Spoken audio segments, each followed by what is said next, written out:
7개의 큰 기둥이 쫙 이렇게 있다고 했습니다. 그 7개의 기둥을 하나하나 우리가 살펴보면서 우리가 같이 은혜를 받고 있습니다. 오늘은 5번째 기둥, 승천 사건에 대해서 같이 한번 살펴보려고 합니다.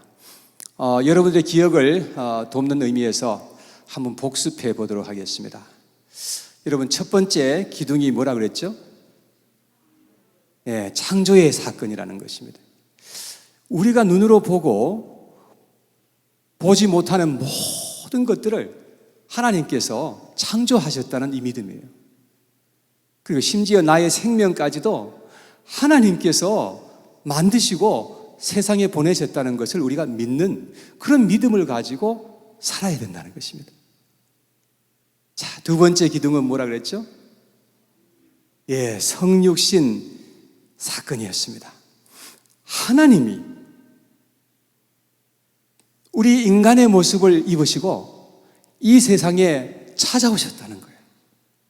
우리를 찾아오셔서 33년 동안 이 세상에 사셨다는 거예요. 얼마나 놀라운 일입니까? 세 번째 기둥은요, 십자가 사건입니다. 이 세상에 인간의 모습을 입고 오신 그 하나님이 나의 모든 죄악을 대신 짊어지시고 주님께서 나를 대신해서 형벌과 십자가에서 심판을 받으셨다는 것입니다. 그래서 예수님이 죽으심으로 말미암아 내가 마땅히 죽을 수밖에 없는 내가 생명을 얻게 하셨다는 겁니다. 우리는 이 사실을 믿는 믿음으로 이 세상을 살아야 한다는 것입니다. 그게 바로 십자가의 신앙입니다. 자, 네 번째 기둥은 뭐였죠? 부활 사건이었습니다. 예수님은 죽으시고 장사되실 뿐만 아니라 3일 만에 다시금 부활하셨다는 것입니다. 그래서 예수님이 만왕의 왕이 되시고 만주의 주가 되시고 이 시간도 나와 함께 하시다는 것을 믿는 그런 신앙으로 우리가 살아가야 한다는 것을 여러분들에게 말씀을 드린 것입니다. 이런 사건 하나하나는 너무나 신비로운 사건들입니다. 그리고 오늘 말씀을 드릴 예수님 승천 사건도 너무나 신비로운 사건인 것임을 우리가 알게 됩니다. 여러분들이 2000년 전으로 돌아가서 감람산에 있었다고 한번 생각을 해보시기 바랍니다. 나순례 자매님 반갑습니다. 저를 좀 쳐다봐 주시면 제가 멋지게 생긴 얼굴을 좀 봐주시고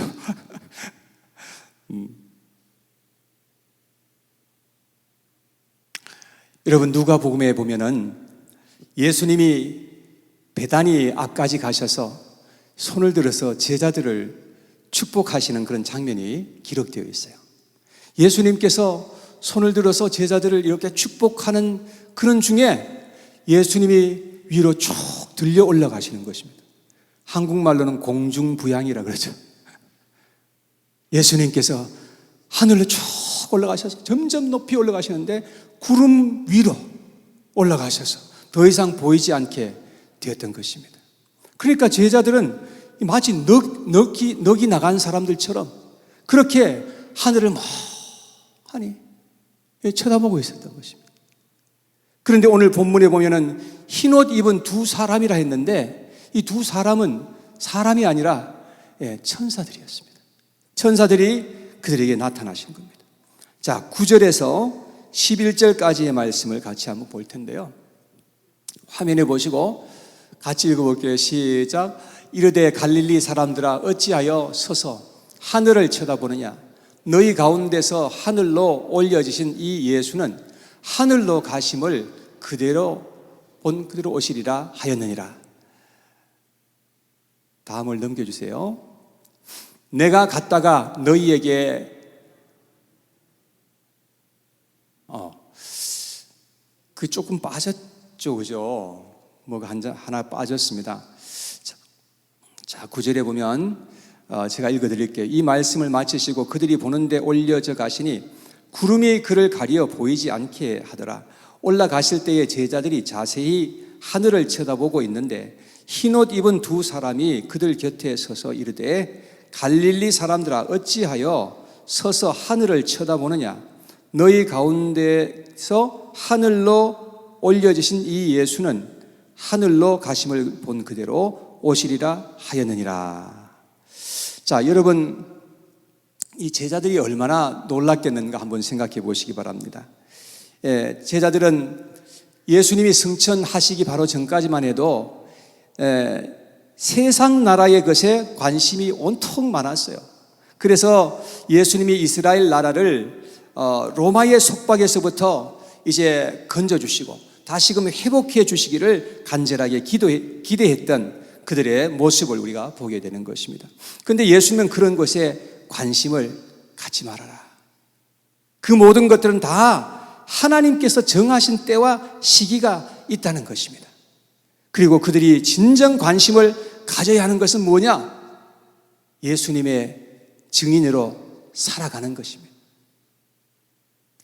예수님은 제자들에게 자신이 죽으실 것도 또 십자가에서 죽으시고 부활하실 것도 다 말씀하셨어요.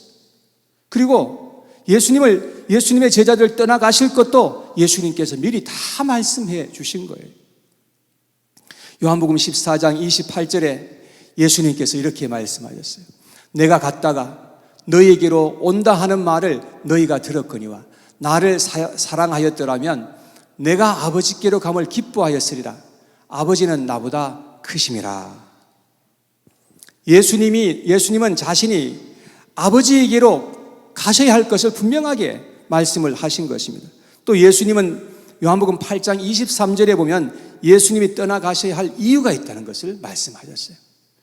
예수께서는 이르시되 너희는 아래에서 났고 나는 위에서 났으며 너희는 이 세상에 속하였고 나는 이 세상에 속하지 아니하였느니라.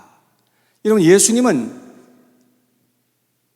이제 떠나가셔야 하는 이유가 있는데 그 이유는 예수님이 하늘에서부터 오셨기 때문에 다시금 이제 예수님께서는 하늘로 돌아가셔야 한다는 것을 그렇게 말씀을 하신 것이죠. 요한복음 3장 13절에서도 예수님께서 말씀하셨어요. 하늘에서 내려온 자, 곧 인자 외에는 하늘에 올라간 자가 없느니라. 예수님이 하늘에서 내려오셨기 때문에 하늘로 올라가는 그것은 너무나 당연한 것이다. 고린도전서 15장 47절에도 이렇게 말씀했어요. 첫 사람은 땅에서 났으니, 여러분 첫 사람은 누구겠어요? 아담이죠. 아담은 땅에서 났다는 겁니다. 그래서 흙에 속한 자이거니와 둘째 사람은 하늘에서 나셨느니라. 둘째 사람은 누굴까요? 예수님이시죠. 여러분, 예수님은 분명히 하늘에서부터 우리를 찾아오신 분이시기 때문에 그래서 하늘로 다시금 돌아가신다. 이렇게 말씀을 하신 것입니다. 자, 그러면 예수님이 하늘로 승천하신 그 다음에 어떻게 되셨을까? 이게 또 자연스럽게 궁금해지는 겁니다. 이 질문이 생길 수밖에 없잖아요. 그래서 예수님이 제자들을 이제 떠나셔서 하늘로 승천하신 후에 그 다음에 어떻게 되었는지, 무슨 일을 하시는지 그러한 것을 생각해 보면서 같이 한번 은혜 받는 그런 시간이 될 수 있기를 원합니다. 첫째, 예수님은 하늘로 승천하신 다음에 하나님 우편 보좌에 앉으셨습니다. 사도행전 1장에 보면은 죄송합니다. 사도행전이 아니라 히브리서 1장에 보면은 예수님께서 하늘로 승천하신 다음에 바로 하나님 보좌 우편에 앉으셨다고 그렇게 되어 있습니다. 그래서 히브리서 1장 3절 후반절에 보면 기록하기를 예수님은 높은 곳에 계신 지극히 크신 이의 우편에 앉으셨다 이렇게 나와 있습니다. 예수님은 이 땅에서 하늘로 승천하여 가신 곳은 어디냐? 하나님의 우편 보좌인 것입니다. 그러면 하나님의 우편 보좌는 어떤 자리인가 하는 것입니다. 이 말은 하늘에 우편 보좌가 있고 좌편 보좌가 있다, 그런 말이 아닙니다. 하나님의 우편 보좌는 모든 권세를 다 부여받아서 통치하는 자리가 바로 그 자리예요. 사탄이 하나님의 모양과 형상대로 지음을 받은 사람들을 타락시킴으로 말미암아서 사탄에게 그 권세가 다 옮겨가게 된 거예요. 그래서 사탄은 죄로 말미암아 사람들을 계속해서 타락시키고 또 죽음으로 말미암아서, 죄로 말미암아 죽음이 왔잖아요. 그러니까 죽음으로 말미암아서 사람들로 모든 형벌과 지옥의 심판을 받도록 그렇게 계속해서 속이고 미혹하고 있는 것입니다. 마귀가 온통 권세를 잡고 온 세상을 죄로 지금 타락시키고 있는 것을 우리가 알아야 되는 것입니다. 누가복음 4장에 보면 사탄이 예수님을 시험하는 장면이 나와 있습니다. 사탄이 예수님에게 천하만국의 영광을 다 주었습니다. 그러고 난 다음에 6절에 이렇게 말했어요. 6절에 보면 이르되 이 모든 권위와 그 영광을 내가 네게 주리라. 이것은 내게 넘겨준 것이므로 내가 원하는 자에게 주노라.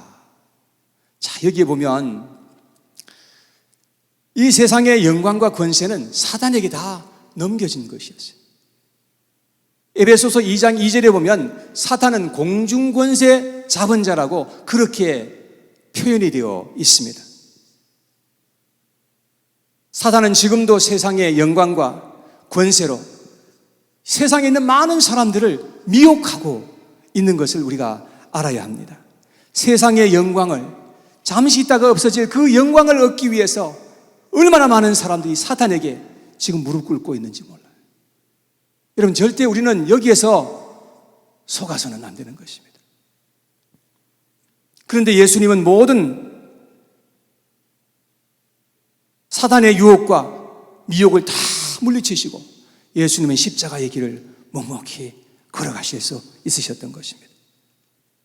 예수님은 우리의 모든 죄를 다 짊어지시고 십자가에서 죽으시고 죽은 자 가운데서 3일 만에 부활하심으로 말미암아서 사단에게 넘어갔던 그 모든 권세를 다시금 찾아오셨던 것입니다. 예수님은 죽음과 부활을 통해서 마귀를 이기시고 정복하신 것을 믿으시기를 바랍니다. 그래서 예수님께서 마태복음 28장 18절에 이렇게 말씀하셨어요. 예수께서 나와 말씀하여 이르시되 하늘과 땅의 모든 권세를 내게 주셨으니, 예수님께서 그 권세 다시금 찾아오신 것입니다. 지금 이 시간도 예수님은 하늘과 땅의 모든 권세를 가지시고 우리를 다스리시고 통치하시는 하나님이신 것을 여러분 믿으시기를 바랍니다. 그래서 히브리서 1장 3절에 보면 기록하기를 예수님께서는 그의 능력의 말씀으로 만물을 붙드신다 이렇게 되어 있어요. 능력의 말씀으로 만물을 지금도 붙들고 계신다. 여러분과 나를 지금도 붙들고 계시는 분이 예수님이시란 말입니다. 이 말씀은 예수님은 하나님의 우편 보좌에 지금 앉으셔서 모든 것을 다스리시고 통치하신다, 그런 의미가 되는 것입니다. 예수님은 하늘과 땅의 모든 것과 영적인 것과 육적인 모든 것을 다 아시고 지금도 하나님의 뜻대로 다스리고 계시다는 것을 여러분 기억하시기를 바랍니다. 예수님이 약속하신 것처럼 예수님은 결코 우리를 홀로 버려두지 아니하시는 그런 우리와 함께 하시는 임마누엘의 하나님이신 것임을 여러분 믿으시기를 바랍니다. 마귀가 우리를 방해하고 지금도 우리를 막 유혹하고 공격하며 우리를 괴롭히는 것은 사실입니다. 그러나 궁극적으로는 여러분, 우리는 예수님의 통치 안에 있다는 것을 우리가 기억해야 한다는 것입니다. 예수님은 죽음으로 끝난 것이 아니라 죽음에서 부활하시고 승천하시고 지금도 우리를 다스리고 계시는 하나님이십니다. 우리를 지금도 바라보고 계시는 우리 하나님이시란 말입니다. 여러분, 이 사실을 꼭 믿으시기를 바랍니다. 두 번째, 예수님은 하늘 보좌에서 지금도 구원하시는 일을 계속해서 하고 계시다는 것입니다.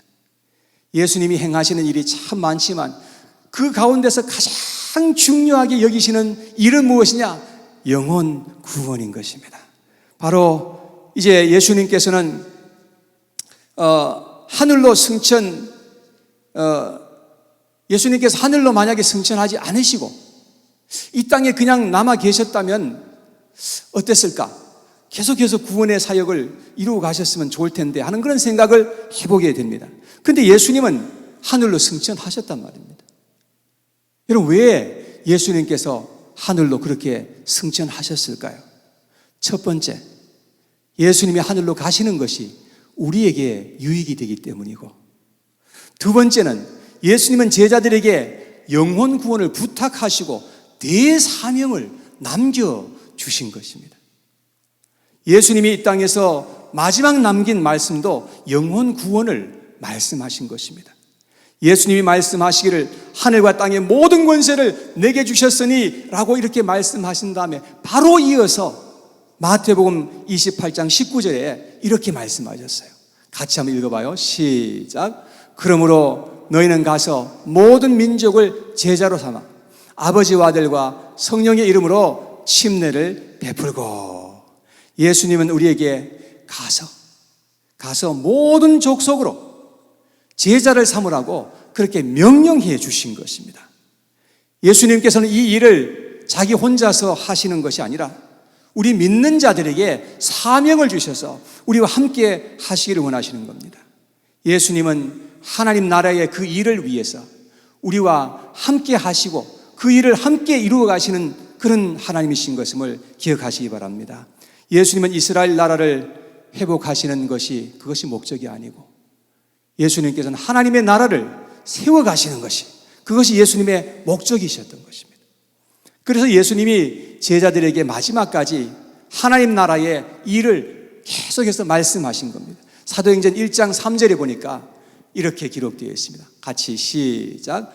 그가 고난을 받으신 후에 또한 그들에게 확실한 많은 증거로 친히 살아계심을 나타내사 40일 동안 그들에게 보이시며 하나님 나라의 일을 말씀하시니라.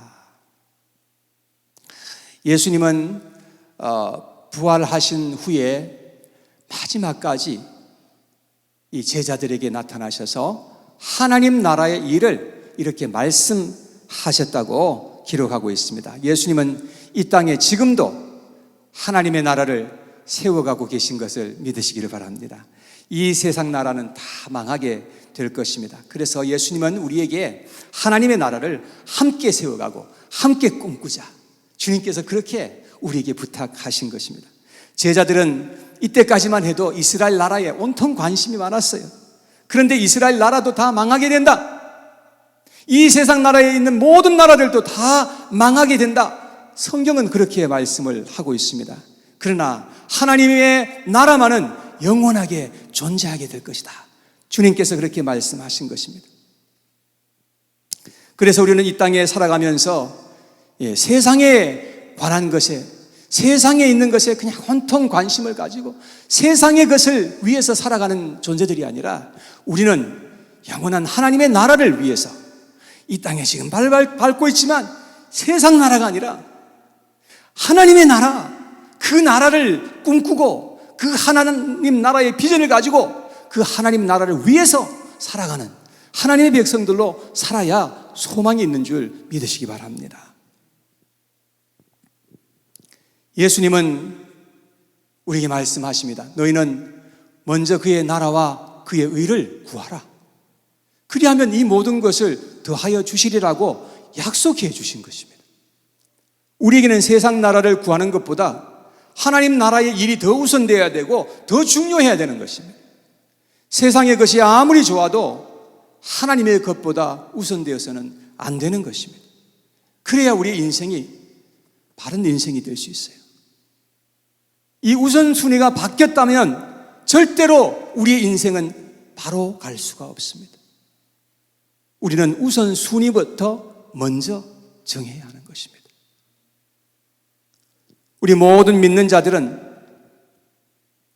영혼들에게 복음을 전해야 할 사명이 있다는 것을 여러분 기억하시기를 바랍니다. 우리가 복음을 전할 때에 예수님께서는 구원하시는 그 일을 지금도 계속해서 실행하고 계신다는 사실을 알아야 합니다. 히브리서 1장 3절에 보면 예수님이 하늘 보좌 우편에 앉으셔서 지금도 하시는 일 중에서 또 한 가지가 나와 있는데 그 일이 뭐냐? 죄를 정결하게 하는 일을 하시고 그렇게 되어 있습니다. 예수님은 오늘도 영혼들을 구원하시고 죄를 정결케 하시는 그 일을 위해서 쉬지 아니하시는 하나님이신 것입니다. 그런데 그 일을 우리들과 함께 하시고 우리를 그 구원 사역에 동참시켜 주시기를 원하신다는 것입니다. 이런 생각해 보면 하나님께서 우리를 불러주시고 우리에게 그 놀라운 사역에 함께 동참시켜 주신다는 것은 얼마나 감사한 일인지 알 수가 없는 것입니다. 여러분들에게 무슨 직분이 주어졌습니까? 그것 때문에 불평하지 않게 되기를 바랍니다. 오히려 하나님께 감사하시고 기뻐하시며 그 일을 감당하실 수 있는 저와 여러분들이 되었으면 좋겠습니다. 세 번째, 예수님은 하늘 보좌에서 지금 이 시간도 쉬지 아니하시고 중보해 주시는 하나님이시라는 것입니다. 예수님이 마태복음 28장 20절의 마지막에 이런 말씀을 남기셨어요. 같이 읽어봐요. 시작. 내가 너희에게 분부한 모든 것을 가르쳐 지키게 하라. 볼지어다 내가 세상 끝날까지 너희와 항상 함께 있으리라 하시니라. 예수님은 세상을 떠나가시지만 그러나 제자들은 결코 홀로 그냥 버려주지 않으실 것이라고 약속해 주신 것입니다. 예수님은 하늘 보좌 위에서 지금 이 시간도 우리를 위해서 중보하고 계신다는 것을 여러분 기억하시기를 바랍니다. 히브리서 8장 1절 말씀에 보면 이렇게 기록하고 있습니다. 시작. 지금 우리가 하는 말의 요점은 이러한 대제사장이 우리에게 있다는 것이라. 그는 하늘에 지극히 크신 이의 보좌 우편에 앉으셨으니. 여러분, 예수님은 지금 우리의 대제사장으로서 그 하늘 보좌에 앉으셔서 역할을 하고 계시는 것이죠. 여러분, 대제사장의 역할이 무엇입니까? 대제사장의 역할은 이스라엘 백성들을 위해서 끊임없이 중보하는 것이었습니다. 그렇듯이 예수님께서는 하늘 보좌에 앉으셔서 지금 우리를 위해서 끊임없이 계속해서 중보하고 계신다는 사실을 우리가 기억해야 된다는 것입니다. 히브리서 8장 6절 말씀에 보니까 그러나 이제 그는 더 아름다운 직분을 얻으셨으니 그는 더 좋은 약속으로 세우신 더 좋은 언약의 중보자시라. 예수님은 하늘에서 대제사장으로서 우리를 위해서 간구하시는 새 언약의 중보자가 되신다라고 그렇게 말씀하고 있는 것입니다. 사랑하는 여러분, 그래서 우리는 지금 홀로가 아니라는 사실을 여러분 꼭 기억하시기를 바랍니다. 아멘. 예수님이 우리를 위해서 간구해 주시고 우리를 위해서 모든 것을 아시고 지금도 중보하고 계시다는 이 사실을 우리가 기억해야 된다는 것입니다. 그 말은 우리가 더 이상 그러면 기도할 필요가 없겠구나, 이런 의미가 아닙니다. 여러분, 예수님이 우리를 위해서 다 중보해 주시긴 하시지만 우리가 간구해야 할 부분이 있다라고 말씀합니다. 그래서 우리가 계속해서 하나님 앞에 기도하는 삶을 우리가 살아가야만 한다고 그렇게 주님께서 가르쳐 주신 것입니다. 로마서 8장 34절에 보니까 이렇게 기록되어 있어요. 누가 정죄하리요? 죽으실 뿐 아니라 다시 살아나신 이는 그리스도 예수시니 그는 하나님 우편에 계신 자요 우리를 위하여 어떻게 해요? 간구하시는 자신이라. 주님께서 지금도 우리를 위해서 간구하신다는 거예요. 여러분, 예수님은 우리의 눈에 지금 보이지 않습니다. 그러나 지금도 우리와 함께 계신 하나님이신 것임을 우리는 굳게 믿고 우리가 나아가야 한다는 것입니다. 예수님은 자신이 육체를 입고 오셔서 모든 고통과 아픔을 다 경험해 보신 분이십니다. 그래서 예수님은 우리의 모든 고통과 아픔을 다 이해하시고 치유를 하시는 하나님이시라고 히브리서 기자는 그렇게 말씀하고 있습니다. 하나님은 지금 여러분들의 모든 고통과 아픔을 알고 계시는 분이십니다. 우리의 모든 연약함도 충분히 주님께서는 다 알고 이해하고 계시는 분이시라 하는 것입니다. 그래서 이사야서 53장 12절에 보면 앞으로 오실 메시아가 어떤 일을 하실 것인지에 대해서 우리에게 미리 말씀해 주셨어요. 그러므로 내가 그에게 존귀한 자와 함께 몫을 받게 하며 강한 자와 함께 탈취한 것을 나누게 하리니 이는 그가 자기 영혼을 버려 사망에 이르게 하며 범죄자 중 하나로 헤아림을 받았음이니라. 그러나 그가 많은 사람의 죄를 담당하며 범죄자를 위하여 기도하였느니라. 네. 지금 누구의 마이크가 지금 나오고 있어요? Somebody's earpiece is out. You need to put it in your ear so that other people won't be able to listen. 예수님은 범죄자들을 위해서 기도해 주시는 분이라는 것입니다. 여러분, 예수님은 다시 말씀드리겠습니다. 예수님은 범죄자들을 위해서 기도해 주시는 분이라고 그렇게 말씀하고 있습니다. 그래서 오늘도 우리가 하나님 앞에서 은혜를 입고 긍휼하심을 입을 수 있다는 것을 여러분 믿으시기를 바랍니다. 할렐루야. 누군가 널 위하여 누군가 기도하네. 여기에 누군가, 이 누군가는 물론 주변에 있는 어떤 사람들이 여러분들을 위해서 기도하는 그런 분들이 있다는 것도 의미하지만 여러분 그 누군가는 예수님도 포함되어 있다는 사실을 믿으시기를 바랍니다. 예수님은 지금도 우리들의 진정한 왕이시며 통치자이신 것입니다. 지금 우리 눈에 보이지 않기 때문에 예수님을 제외하고 예수님을 무시하고 그렇게 살아가서는 안 되는 것입니다. 여러분 그렇게 살아가면 그 믿음이 없는 사람들이 하는 행위인 것입니다. 예수님은 우리를 위해서 죽으시고 부활하여 주신 분이십니다. 그리고 지금도 하늘 우편 보좌에서 우리를 지켜주시고 지금도 한 걸음 한 걸음을 인도해 주시는 분이 바로 예수님이라는 사실인 것입니다. 마지막에는 모든 영혼들이 이제 다 예수님의 앞에 서게 될 때가 올 것입니다. 그리고 예수님의 앞에 무릎을 꿇게 된다고 말씀하고 있습니다. 빌립보서 2장 9절에서 11절에 보니까 이렇게 기록하고 있습니다. 이름으로 하나님이 그를 지극히 높여 모든 이름 위에 뛰어난 이름을 주사 하늘에 있는 자들과 땅에 있는 자들과 땅 아래에 있는 자들로 모든 무릎을 예수의 이름에 꿇게 하시고 모든 입으로 예수 그리스도를 주라 시인하여 하나님 아버지께 영광을 돌리게 하셨느니라. 모든 무릎이 다 예수님의 이름 앞에 꿇게 된다는 것입니다. 우리가 이 땅에 사는 동안에 우리가 어떻게 하든지 예수 그리스도를 나의 주이라고 우리가 중심 깊은 곳에서 시인하고 그렇게 살아갈 수 있어야 한다는 것입니다. 그리고 승천 신앙을 가지고 예수님의 통치 안에서 우리는 그 안에서 우리가 살아가야 한다는 것입니다. 그러한 인생이 가장 복되고 아름다운 인생일 것입니다.